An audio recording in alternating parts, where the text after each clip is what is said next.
Alright, what is up, people? American Bacon here, and I'm bringing you the top 5 things I am most excited for in Pokemon Sun and Moon.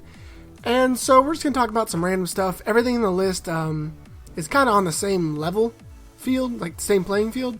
Not really more excited for one thing more than the other. I'm just kind of hyped for everything about the game, or a whole bunch about the game, at least at that. But let's get started.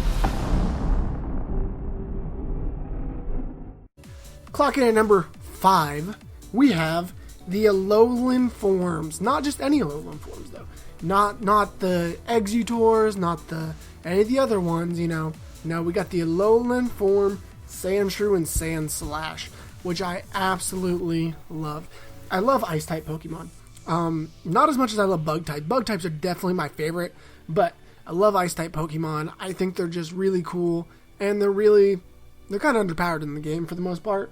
Most of them are like really frail or can't hit very hard, or, you know, there's not too many fantastic ones that are just ice. But anyway, Alolan Sandshrew and Alolan Sandslash, like, for the fact that they're ice types for one, they're an old school Pokemon with a redesign, which is just sweet to be able to transfer them from my Pokemon Yellow game over to, you know, the new Sun or Moon game. I think I'm getting Sun, I'm not exactly sure yet, but transfer over to my new game.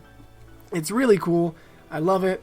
The igloo design on Sandshrew is just badass to me. Like, I love that design. I think it's kind of cool.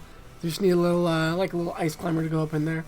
And then the Sandslash, he evolves in Sandslash and goes from this little igloo to this dude with these massive spikes on the back. And if there's, like, I don't know, maybe he'll get some new, like, specialized ice move or something like that, because those spikes are fucking huge. And oh my gosh, I love shinies. I'm so excited to see what shiny Sandslash and the shiny Sandshrew look like. Original Sandslash evolved just reminds me of SS4, you know, Goku or Vegeta, but I don't know what the new one's going to look like, but I'm so excited for it. But that's going to finish off number 5. We'll move on to number 4 next.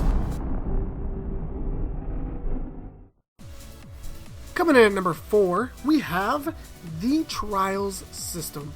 I like the idea of this a lot more than gyms, because for the past 6 gyms, you know, we've done the whole gym challenge, we've done the 8 gym badges, and we did the Elite Fours. And this time it seems like we're going to have to do a task or 2 for someone, for the person, you know, one of those 4 people for the islands. And then they'll fight us, and we'll get to fight them. And then we also get to fight, like, the protector of the island type person or whatever. I can't remember what they're calling him exactly. But that's cool, because you kind of get the gym and the Elite Four member all wrapped up in one. If there is gyms, I would really like to see those gyms in, like, let's say we travel back to 6th gen and we can do gyms there. I'd be cool with that, especially if they had, you know, some 7th gen mods and stuff like that. It'd be really sweet, it'd be kind of cool. I'd enjoy it a lot. So hopefully they do something like that. But the trial system and just all that, because it's different, and I like different. I don't want to play Gen 1 for 8 games in a row, basically, you know? Like, they need to be innovative, they need to come out with new things every game, which they do. They do that. And if they didn't, then it'd be bland. So, change is usually good, and hopefully this will be awesome. On to number 3. Coming in at number 3, we have side quests. And just gives you a little extra to do, which I'm always down for. In most RPG games, there's side quests, and they're a thing, and you get cool items from them, and you get money from them, you just get stuff from them, right? Certain games, like, I think Final Fantasy VII, for most of your final limits, you have to do a side quest to get them. Pretty sure. I haven't played that game in, like, 7 years, so don't quote me on that. But the idea is, for Final Fantasy X, you definitely have to do that. Thinking about that now, Final Fantasy X, you have to. So in those games, you have to do these side quests to be able to get the best item, like the best weapon in the game, right? And although there's not weapons in Pokemon or whatever, but you could be doing side quests to get TMs instead of just finding a random TM on the ground where you had to use Surf to get over something and push a boulder out of the way. Not too exciting, takes 2 seconds, right? Well, you could do a side quest for it instead. It could be something fun, it could be something stupid like picking up the little sea cucumbers off the beach, or whatever, you know, it's different. It gives you something extra to do, and I'm always down for that. And if I can get, Earthquake through this method or something like that of just doing side quests, or if there's a side quest that says, hey, I need you to enter this contest with my Pokemon because I just can't cut it and get the prize for it, and I'll give you this. Stuff like that. I'm always down for new stuff, like I previously said. And this seems like a pretty cool thing that'll definitely give the game more playability. On to number 2. Flying in at number 2, we have these Z moves.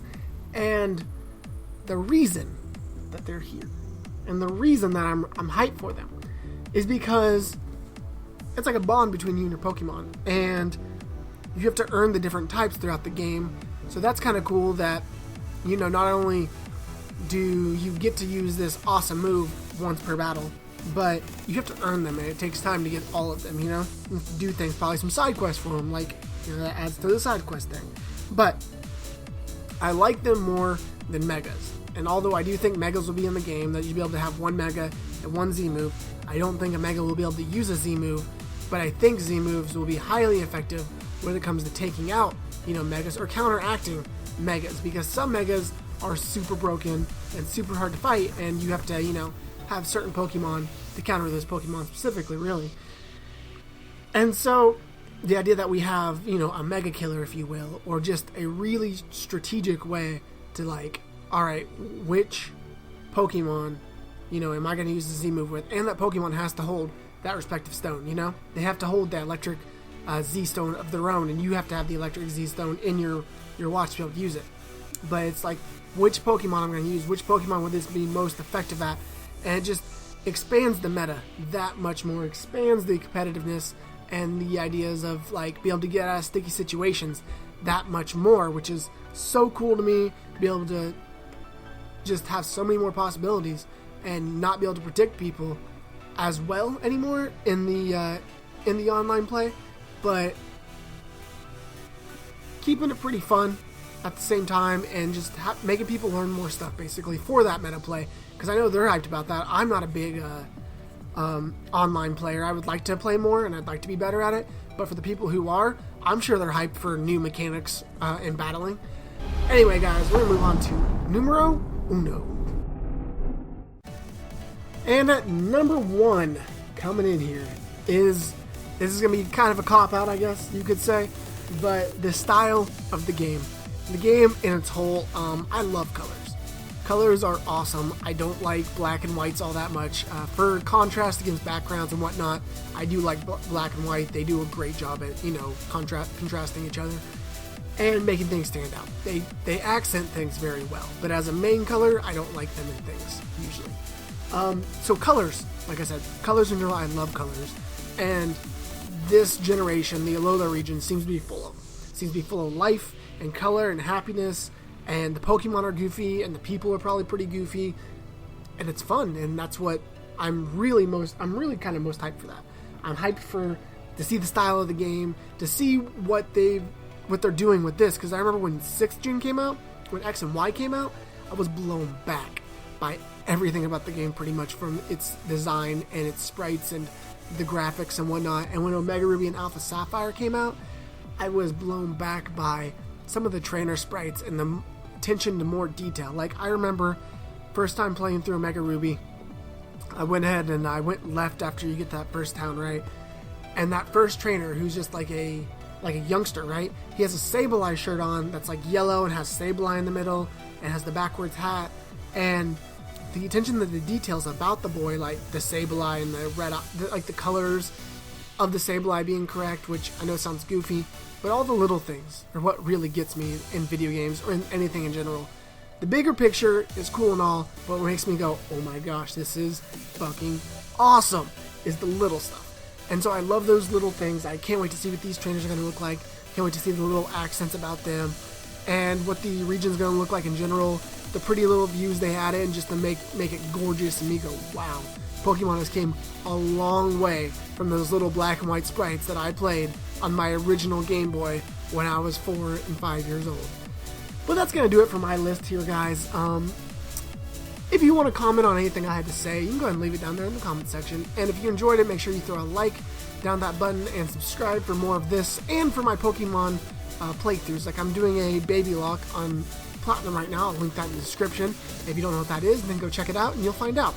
But anyway, guys, really hope you enjoyed this video today, and I will catch you guys next time. Peace out.